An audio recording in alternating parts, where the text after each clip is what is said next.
అమ్మ సౌందర్యం. అమ్మ వాడి వత్త అయిపోనివ్వండి, 95 ఏళ్ళు రానివ్వండి, అమ్మ రాశీభూతమైనటువంటి సౌందర్యము. అమ్మ అంటే ప్రేమ. అమ్మ ప్రేమ లాంటి ప్రేమ లోకంలో ఇక ఉండదు. నేను ఈ మాటలు అస్తమానం ఉత్తినే అన్నాను అనుకోకండి. నేను ఈ మాట అన్నప్పుడల్లా నా మనసులో ఎన్నో ఆలోచనలు సుతారంగా నన్ను స్పృశిస్తూనే ఉంటాయి. నేను ఒకప్పుడు నా స్నేహితుడితో కలిసి, నా స్నేహితుడి ఇంటికి వెళ్ళా. కోటేశ్వరరావు నువ్వు వస్తే కొంచెం పని అవుతుందయా, ఒక్కసారి రారా అని బతిమాలేడు. సరే పల పెడదాం అన్నాను. మా ఇల్లు ఇక్కడేనయా, ఒక కప్పు కాఫీ తాగెడదాం అన్నాను. సరే వాళ్ళ ఇంటికి వెళ్ళాను. వాళ్ళ అమ్మగారిని, అమ్మ కాఫీ అమ్మ, నెలల నుంచి తిరుగుతున్నా, నా పని అవ్వట్లేదు, ఇవాళ వీడిని తీసుకెళ్తున్నాను, ఆ పని అవుతుంది, కొంచెం అమ్మ ఒక్కసారి తొందరగా కాఫీ ఇయ్యమ్మా అన్నాడు. ఆ తల్లి గబగబా కాఫీ పెట్టిచ్చాడు. ఆ తల్లి నాకు ఇవ్వలేదు, అతనికి ఇవ్వలేదు. కవిట కొంగు ఇలా వేసేసి తెచ్చి ఇలాంటి బల్ల మీద పెట్టి తీసుకోండి అని వెళ్ళిపోయాడు. అదేమిటి మర్యాదకి ఇలా ఇస్తారుగా, ఇవ్వలేదే అనుకున్నాను.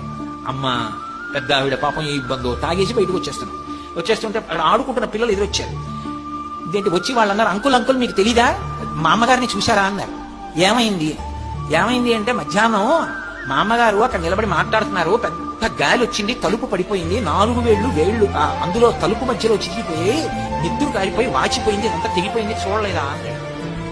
అంటే ఇతను వెనక్కి వెళ్ళాడు, నేను వెళ్ళి అమ్మ వేళ్లు తిరిగిపోయా ఏవి అన్నాడు. చూసేటప్పటికి 4 వేళ్లు సగానికి దిగిపోయి నెత్తురు కారి అట్టలు కట్టి ఇంతంత లావున వాచిపోయి ఉంది చెయ్యాలి. అతను ఆశ్చర్యపోయి అమ్మ కాఫీ ఎలా పెట్టావమ్మా అన్నాడు. ఆవిడంది, రాక ఆయన వచ్చాడు రా మన ఇంటికి, అమ్మ పని మీద వెళ్ళాలి, కాఫీ అమ్మా అని అడిగావు, నా వేళ్లు తెగేయరా అని ఎలా అనగలనరా, కాఫీ పెట్టాను అని కొంగడ్డు పెట్టాను. నాకు కళ్ళంబట ఆనంద భాష్పాలు కరే. అమ్మ తప్ప లోకంలో ఎవరలా ప్రవర్తించగలరు? పరమేశ్వరుడు సృష్టించిన తన ప్రతినిధి అమ్మ.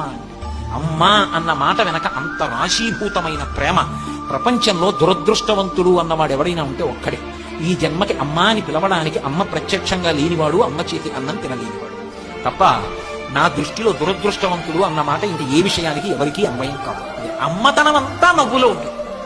అమ్మ అమ్మేనండి. అమ్మ అన్న మాటకి అమ్మ నవ్వేమిటండి? అమ్మ కట్టి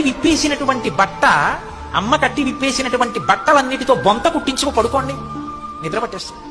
అమ్మ ఒళ్ళో పడుకున్నట్టు ఉంటుంది. అమ్మకి 95 ఏళ్ళు రానివ్వండి, అమ్మ అంత వృద్ధురాలైపోయినా సరే వెళ్ళి బక్క చిక్కిపోయి పైకొచ్చేసిన మోకాళ్ల మీద తల పెట్టుకుంటే, ఆ ఒడిలిపోయిన వేళ్లతో అమ్మ తల నివురుతూ బోసినవ్వు నవ్వుతూ పిల్లాన్ని పలకరిస్తే అమ్మ స్పర్శ చేత కలిగిన ఊరట జన్మలో దేని వల్ల కలుగుతుంది? అమ్మ అమ్మే లోకంలో. ఆ అమ్మ ప్రేమంతా మళ్ళీ ఇంతమంది అమ్మతనం ఆ అమ్మలో ఉంది కదా. ఇంకా అమ్మకు ఒక్క స్వార్థం ఉంటుంది, మా అమ్మ ప్రేమ నా మీదే, ఎదురింటి వాళ్ళ మీద అంత ఉండదు. కానీ ఆ తల్లికి ఆ బ్రహ్మకీట జనని, చీమ దగ్గర నుంచి పర్వతం వరకు ఆవిడ బిడ్డలే. ఎంత ప్రేమ నా తల్లిది. ఆ ప్రేమ అంతా ఆవిడ చిరునవ్వులో కనపడుతుంది.